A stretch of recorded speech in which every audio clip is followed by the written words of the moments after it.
L'Ukraine cible 3 nouvelles raffineries en 3 jours, alors que la production pétrolière chute fortement. Cela survient alors que Zelensky annonce que Made sera bientôt connu pour plus que ses drones. Et tout cela se passe alors qu'il y a de bonnes nouvelles pour l'Ukraine. Non seulement elle augmente sa production de pièces d'artillerie, mais elle recevra aussi un important lot d'artillerie puissante pour soutenir les forces ukrainiennes.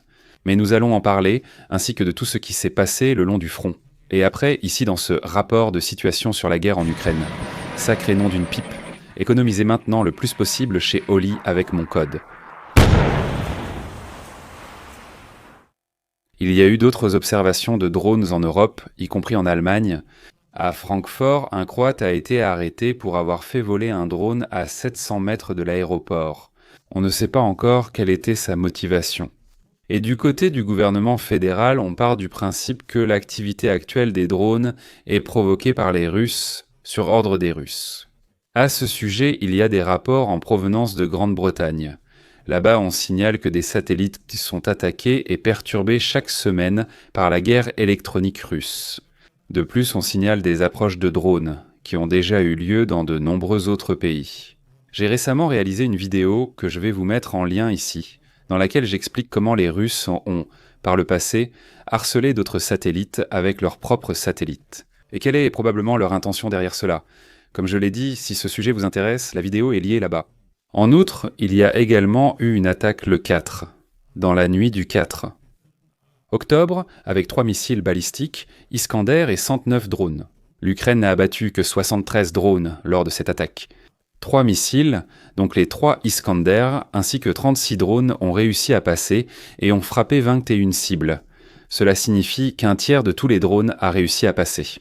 C'est un chiffre énorme, surtout pour une attaque d'une ampleur relativement faible comme celle-ci. Les Ukrainiens rapportent, entre autres, qu'un entrepôt de céréales a été attaqué. À l'arrière-plan, le grain est bien visible. On ne sait toujours pas pourquoi les attaques à cette échelle ont été couronnées de succès. Théoriquement, il peut s'agir de nouvelles tactiques, utilisant ça par la partie russe, mais il se peut aussi que de nouvelles technologies aient été utilisées. Ou alors il se peut simplement que de nouvelles cibles aient été attaquées qui ne sont pas particulièrement bien défendues. En effet, la défense des entrepôts de céréales, qui n'ont aucune utilité militaire, ne doit pas être une priorité particulièrement élevée pour l'Ukraine. C'est-à-dire que cela pourrait être l'une des explications. De plus, une autre grande attaque a eu lieu contre l'Ukraine dans la nuit du 5 octobre. Lors de cette attaque, Lviv a également été visée par de nombreux avions et missiles. Les Russes, en plus, ont utilisé 53 missiles, soit des missiles de croisière, ainsi que 496 drones.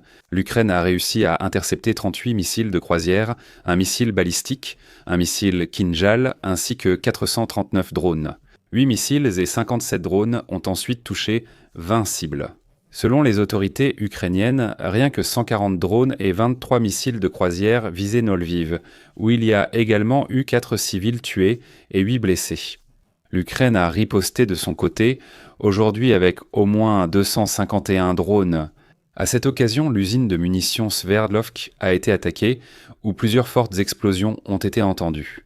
L'étendue des dégâts reste inconnue, mais c'est l'une des plus grandes usines de munitions russes. De plus, le terminal pétrolier de Féodossia en Crimée a été touché. Un important incendie s'est déclaré. Nous voyons ici en arrière-plan les flammes, qui semblent toujours brûler. Un dépôt de munitions a aussi été frappé en Crimée. À Belgorod, il y a eu une panne de courant après l'attaque, car l'Ukraine a attaqué un poste de transformation à la centrale électrique. Le président ukrainien Zelensky confirme qu'il s'agit aussi d'envoyer un message aux Russes sur la signification de la guerre.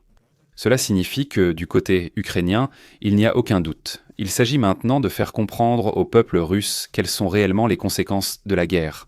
Pour eux, mais bien sûr aussi indirectement pour l'Ukraine, on adapte ainsi probablement les tactiques, voire la stratégie, et on veut ainsi amener la population russe à exercer une pression accrue sur la direction politique afin d'entamer de véritables négociations. L'Ukraine et l'Ukraine, à la différence de la Russie, visent en général seulement des cibles militaires. La question de savoir si l'attaque contre les centrales électriques peut être justifiée au regard du droit international est beaucoup plus controversée. Si une usine est juste derrière, cela peut se justifier, mais ce n'est pas le cas pour des centrales électriques alimentant des villes. Il ne faut pas oublier que les Russes agissent ainsi depuis 3 ans et que la patience ukrainienne a pris fin pour continuer à le tolérer. Parallèlement, des raffineries russes sont toujours attaquées. Les Ukrainiens ont frappé la raffinerie à Leningrad, ainsi que la raffinerie à Tyumen. La raffinerie de Rtovo a aussi été touchée.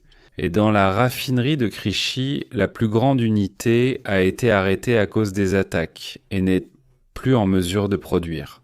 Selon le président ukrainien Zelensky, non seulement des drones sont utilisés, ce qui indique donc que des missiles de croisière ou des missiles balistiques peuvent également être employés. Zelensky précise toutefois que les capacités à longue portée de l'Ukraine seront dévoilées plus tard. Pour ne pas donner de prétexte à l'ennemi, Zelensky révélera les capacités à longue portée afin de ne pas fournir de reproches à l'adversaire.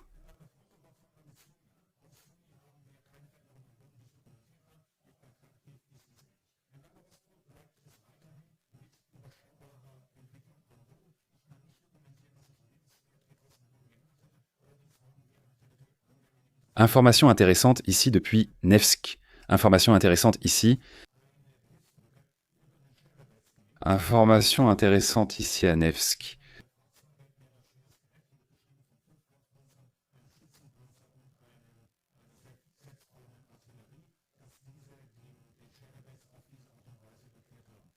Information intéressante ici depuis Nevsky.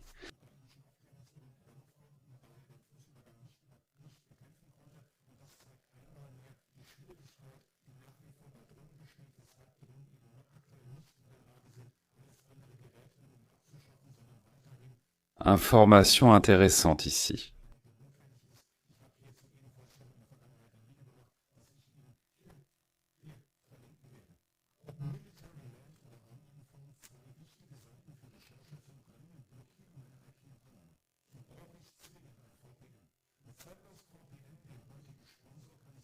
Information intéressante ici.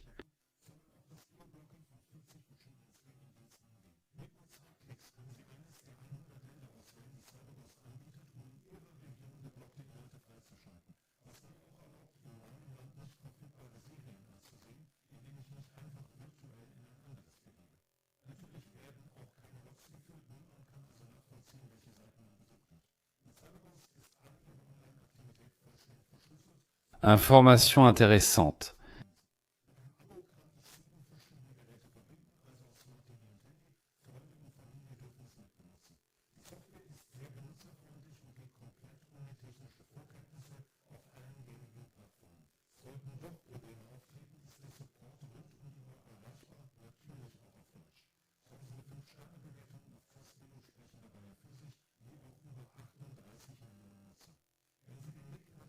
Information intéressante.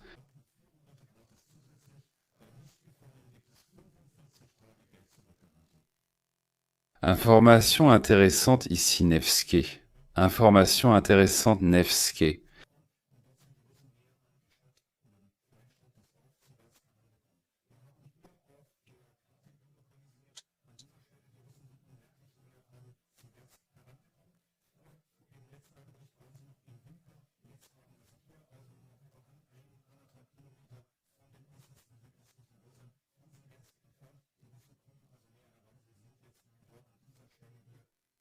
Information intéressante ici.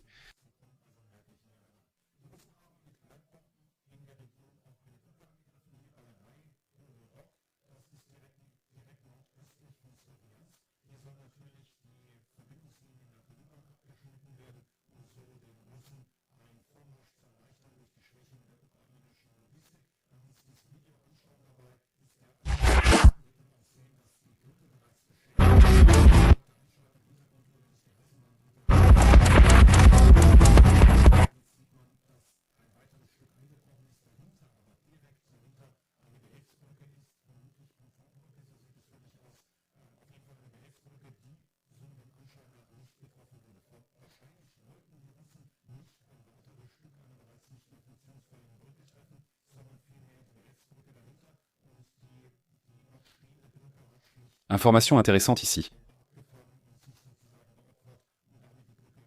Information intéressante ici.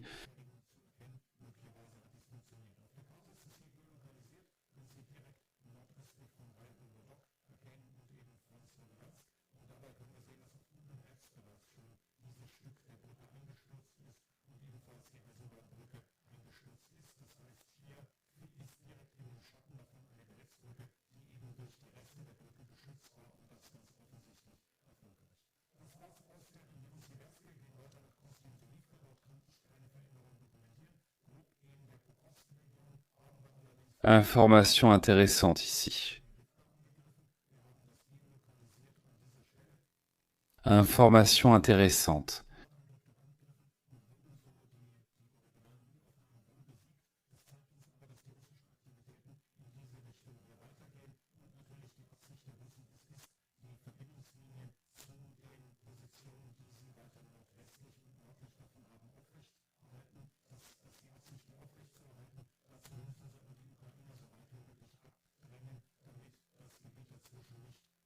L'Ukraine peut être sous contrôle du feu, ce qui signifie l'échec de l'attaque. Nous avons déjà mentionné dans le dernier rapport que les Russes ont à mobiliser d'importantes réserves pour maintenir la liaison.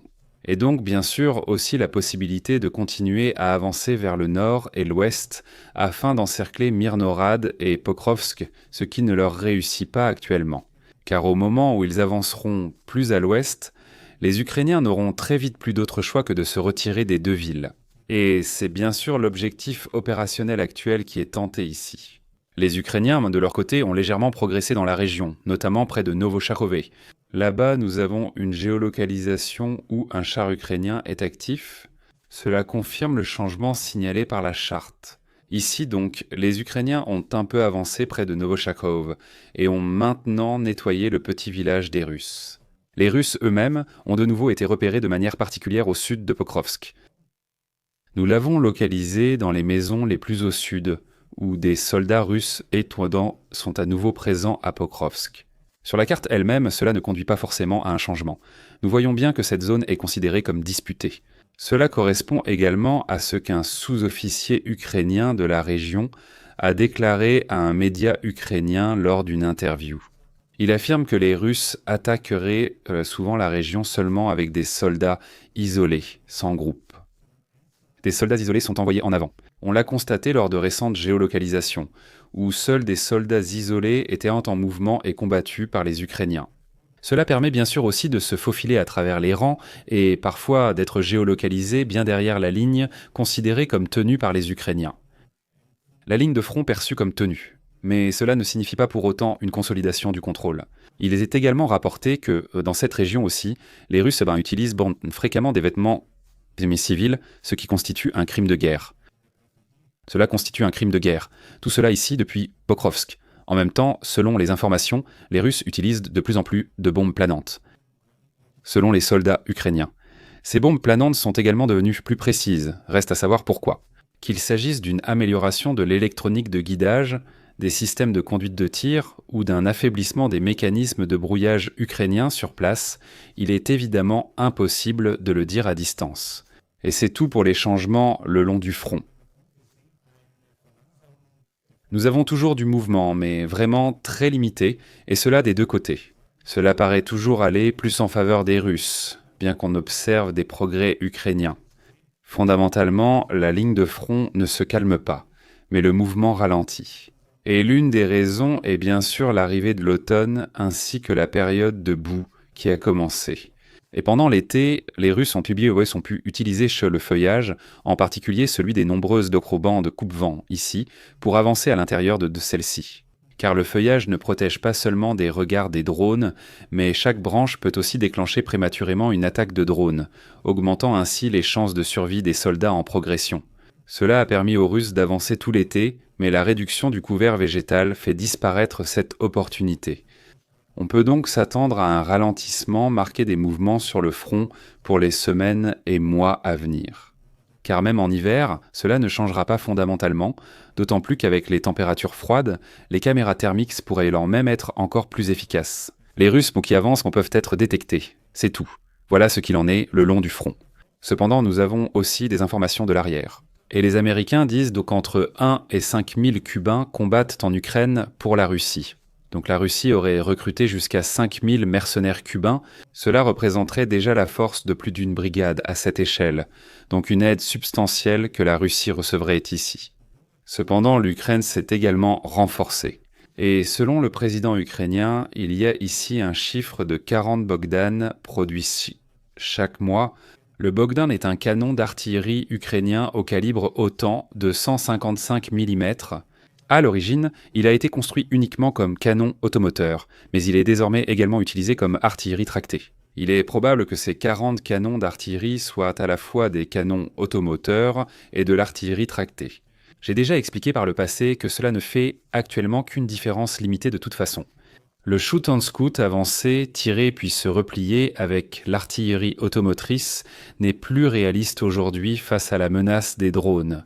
L'artillerie est actuellement enterrée derrière le front et se trouve dans des installations fortifiées. Et qu'elle soit automotrice ou tractée à cet endroit-là ne fait pas une grande différence, sauf bien sûr que le canon tracté est nettement moins cher à l'achat. Ensuite, nous avons, du côté politique, d'autres tentatives russes de faire pression avec des menaces pour empêcher la livraison de Tomahawk, qui n'a toujours pas été décidée. Et j'ai déjà dit par le passé que je m'attendais à ce que Trump utilise cela comme position de négociation. Donc il ne faut pas s'attendre à une livraison trop rapide. Poutine essaye, par ses déclarations, d'empêcher la livraison des armes. Il dit donc que cela saboterait l'amélioration des relations si les États-Unis livraient les Tomahawk.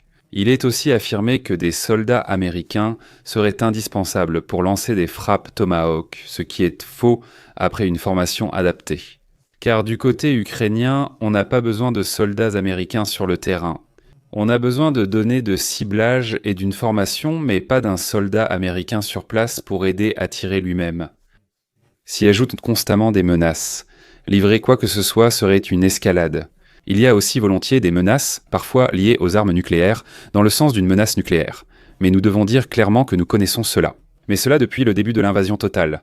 Ces menaces bien ont été proférées tout au long de cette période. Chaque fois qu'une aide quelconque était discutée, que ce soit la défense anti-aérienne, l'artillerie, les chars de combat ou les avions de chasse, il y avait toujours des menaces correspondantes. On disait alors que c'était une implication directe, que les nations concernées étaient impliquées et que cela équivalait à une déclaration de guerre, et ainsi de suite. Bien sûr, c'est techniquement absurde. Et ce sont désormais des menaces qui s'émoussent, proférées par la partie russe pratiquement depuis le début de l'invasion totale. L'Ukraine bénéficie d'un soutien international, notamment de la Slovaquie, une aide inattendue. Depuis que FIZO a été élu là-bas, aucune aide n'est venue de la Slovaquie. La Slovaquie a continué à vendre des armes à l'Ukraine. À ma connaissance, les contrats en vigueur continuaient d'apporter quelque chose lorsqu'il s'agissait d'argent. Cependant, le gouvernement slovaque n'a plus rien livré à l'Ukraine de sa propre initiative, à partir de ses propres stocks, avec son propre argent. La situation évolue en désiunta d'assa et introbaction.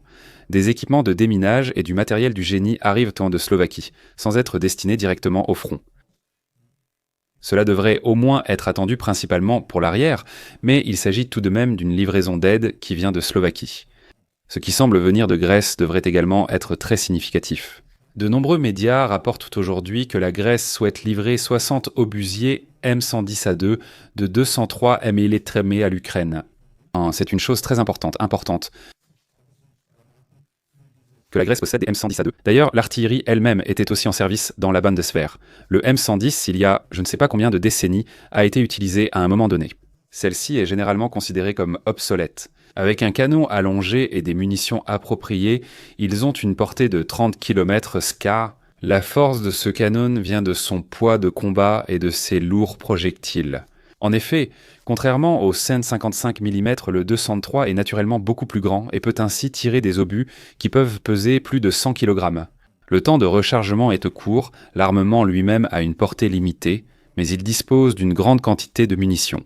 Parmi elles, 30 000 obus à sous-munitions nettement plus puissants en raison de leur taille peuvent transporter nettement plus d'éléments de sous-munitions.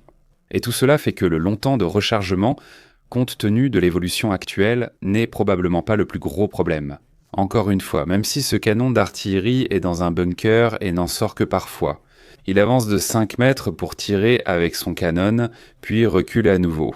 Alors, le temps de rechargement plus long n'est plus le plus gros problème.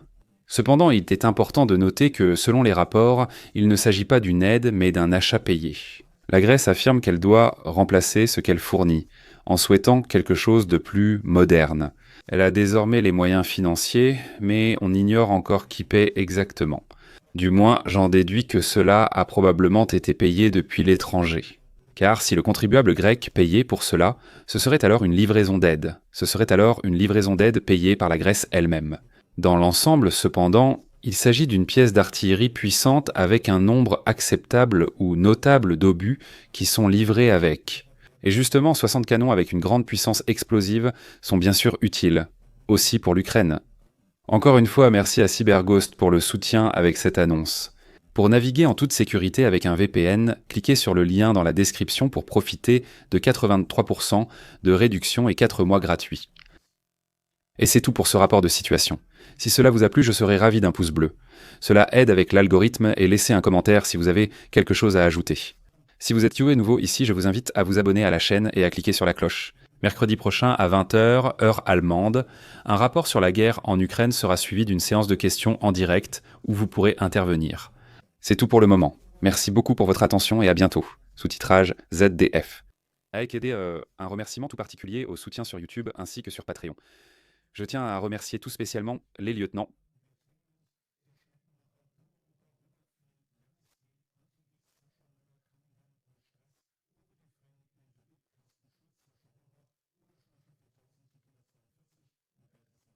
Merci beaucoup. Sans vous, cela ne serait pas possible.